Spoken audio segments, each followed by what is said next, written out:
In today's video, I want to share with you guys my camera settings for my DJI Pocket 4P right here that allow me to get some of that footage that looks super cinematic or something that you would see in a movie. I'll be going over my color profile. I'll be touching on my frame rate / shutter. I'll be going over my exposure settings. I'll be going over my white balance, gimbal settings, sharpness / texture, and I'll be deep diving into some of the settings that I've kind of played around with this camera and I've figured out to optimize it for my shooting style. I've had this camera for over 3 weeks now, so I feel like I've got to a place where I'm familiar with the camera enough to dial it in and optimize it for the way I like to shoot my videos. I'll also be jumping into my export settings that I use in DaVinci Resolve. If there's anything that I've learned is you could have every setting correct in camera, and also you can edit the perfect video, but if your export settings are not optimized for the platform you're trying to upload them to, you might end up having less than desirable results. So we're gonna go ahead and get into it.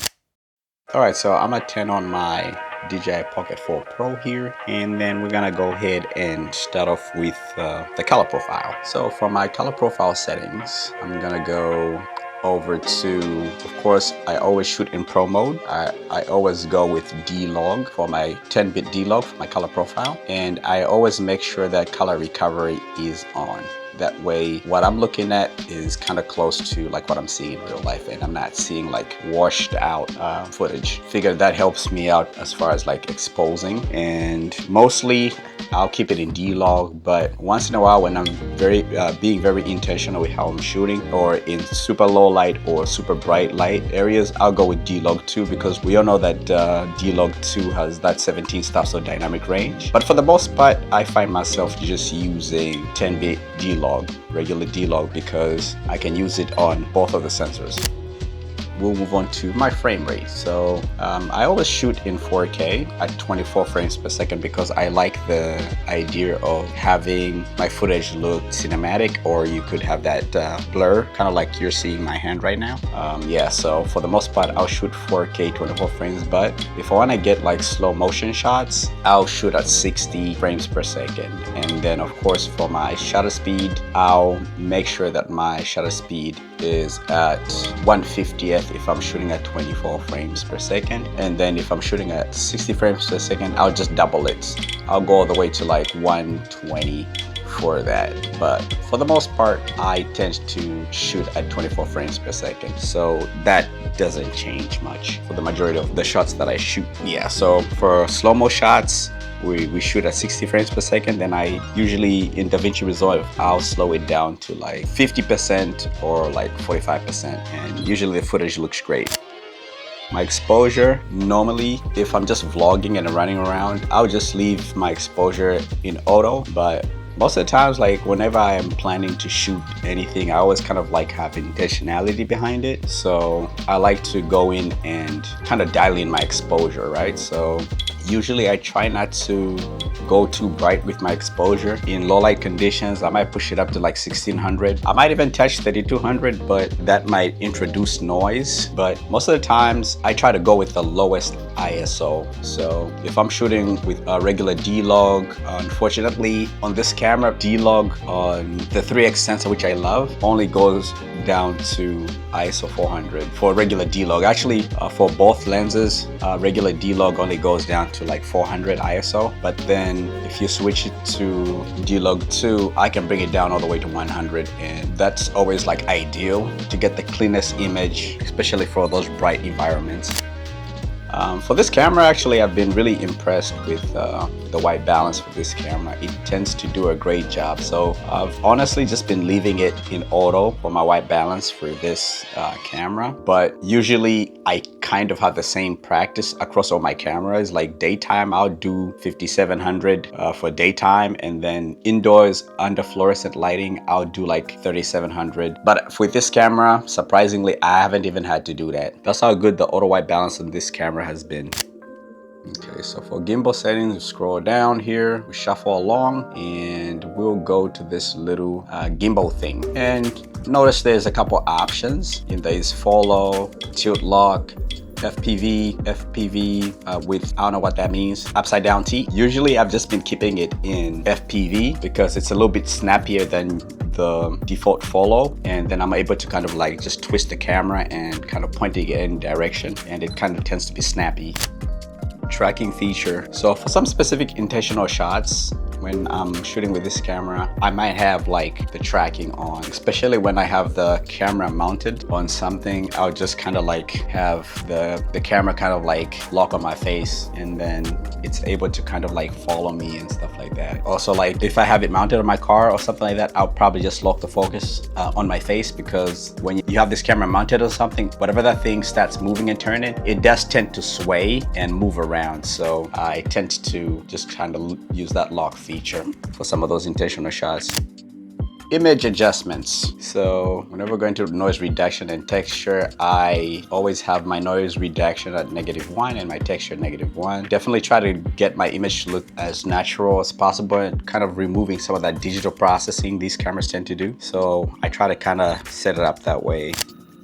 I'll go into some of my other settings that kind of a little bit like more of like a deep dive and are more specific to this camera. So when you scroll down and go to your settings, you'll find that there's an option for the joystick speed. And so for the zoom, I have it at 2, and then the gimbal, I have that at 1. And then when we go to the bit rate, I always make sure that my bit rate is high. And then let's see, for the rotate screen to power off, I just kind of make it instant, like to where when I rotate it, it would just shut off immediately. Then for the joystick, press hold joystick. I have it set up to where if I'm moving the camera around, let's say I move the camera around, you can see that the camera is also turning, but I have it set up to where if I press the joystick down, it kind of locks the camera. So now when I'm rotating the camera is not kind of turning, but you got to make sure that your thumb is pressed on to keep that locked. And then as you see me twist here, the camera is locked. So that's kind of how I have that set up. Let's go back to the settings. Gimbal startup. Now for the gimbal startup, I feel like it's just a preference. So if you want, you can have it start either facing you, kind of like in selfie mode, like this setup right now, or when you start it up, it's gonna face that way. So for me, I have it set up to where when I start recording, it's gonna face up to me. I prefer this setup because let's say I turn off the camera. Let's say I want to turn it on real quick. Usually I'm ready to talk or I'm ready to say something. So when I turn it on, it will just turn on and wait, hold on. Let's do that again. It's a blooper. All right, so I'll just have it set up like that. So let's see, backwards. All right, take 2. So now when I turn on the camera and when I turn it on, it's gonna start up and face me. This works out better for me because then I can turn on the camera and it's already facing me and I can start talking. But that's a personal preference. If you want, you can go back and set it up to where when you start the camera, it's facing forward. That way you're ready to record whatever you're looking at.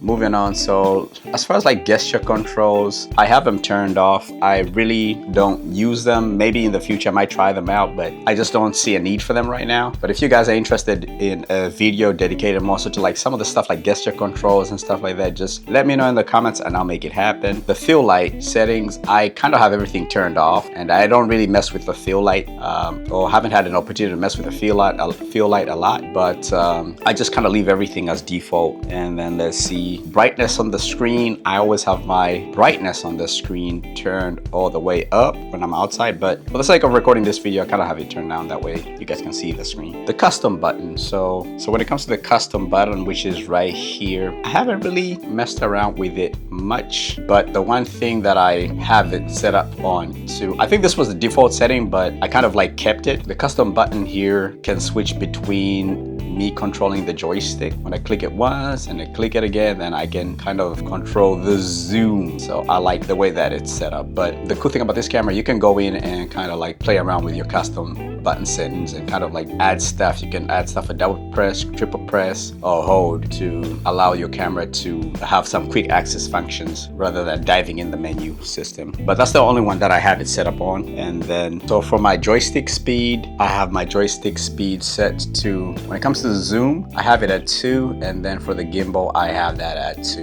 And let's see here. So grid lines, I have them on because they do help with just having everything set up to to where you can easily get those rule of thirds going. Yeah, so it's easy for me to kind of get my rule of thirds or kind of like compose my images or my shots. So the grid lines help me out, so I kind of have the grid lines on. Last but not the least, we have our auto power off.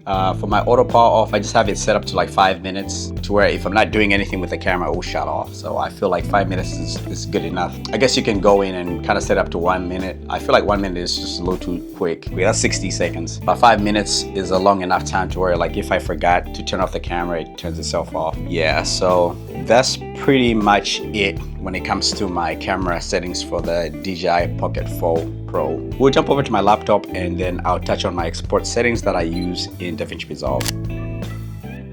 Let me fire up my DaVinci Resolve here, and we're gonna go into these export settings. All right, yeah, I'm gonna go to my most recent video here, fire up DaVinci Resolve here, boom. So for my export settings, it's pretty simple and straightforward in DaVinci Resolve. So of course, at the top right here in DaVinci Resolve, I'll type up my file name. Usually I'll just write if it's a review, I'll just write the name of the camera, you know, I'll say DJI Pocket 4P review. From my research, I found out that actually naming the file name, other than just like whatever, some random file name, like, you know, video number 1, I found out that when you upload it in YouTube, it does actually help out with the algorithm YouTube to place you. And then I always have my format set up in MP4. The codec is H.264. I guess you could do codec H.265, but I always just do H.264. You know, if it ain't broke, don't fix it. So it's always worked out for me. It hasn't let me down. The timeline resolution, I just keep it in the resolution I'm editing at. So if I'm editing in a 4K timeline, I'll keep it at that. If I'm editing in a 1080p timeline, I'll keep it that. I've done some videos where I've scaled up, like let's say I shot everything in 4K and then I edited it in a 1080p timeline and then I exported it in a higher resolution. I kind of found out that there's some weird stuff that happens sometimes. Like I'll export the footage, then I watch the footage back, and then I'll be like, maybe the colors are looking off, maybe there's some weird artifacts. So I've kind of realized, like, just exporting it in the same resolution as your timeline tends to have more consistent results. My timeline resolution is always gonna be the resolution I exported at. So for this situation, I exported it at 4K, then 24 frames is my timeline frame rate. Let's go down here to encoding. I just leave it on auto. It does a good job at just kind of like doing that aspect. And then frame reordering, I just kind of leave that checked. Preset, I leave it at balance. Rate control quality, you know, is always going to be the best quality. Then here in advanced settings, if you go down here in advanced settings, I'll just leave it the same as project. Now this is really an interesting part though. I did a little research since I've been having a hard time with editing in a 4K timeline, and you guys probably see my past video where I kind of like was questioning if it was necessary to upload every video in 4K, but I did do a little bit of research, and then I started doing proxy medias now, creating proxy medias. So if you guys are interested in me breaking down how to create proxy medias, that way if you're editing in 10-bit, those bigger files, it reduces those frames dropping. So if you guys are interested in that, just let me know and I can make a video on that as well. Let's see. So I use proxy media, but when exporting, if you don't uncheck this, it's gonna export a compressed version of kind of like what you're editing in your timeline. So the footage is not gonna look sharp and crisp. You wanna make sure this use proxy media is unchecked before, you know, add to render queue and then you render your video. Go back up here just to backtrack a little bit. So audio, I always leave it at AAC. Track data rate 320. I really don't mess around with like audio settings, and then I don't really mess around with this area that much as well. I leave these settings in the default state. But that's pretty much my export settings whenever I'm editing D-Log for YouTube. For people who want to do like social media exports, everything is the same except I always export in 1080p for social media. I guess not to backtrack from like what I said, like I try to export everything matching the timeline. I've only had issues when I'm trying to scale up to 4K if I'm doing 1080p, but so far I haven't had any issues if I'm trying to scale down from 4K to 1080p and I want to upload to Instagram. Because as far as like I know, Instagram doesn't do well with like 4K uploads unless something changed, but let me know in the comments. TikTok, probably the same, but I don't even do anything with TikTok, and I'm also rarely on Instagram, and I'm trying to cut back even more as far as like Instagram. But I think that's pretty much it. Those are my settings. Thanks for watching. Catch you guys in the next video.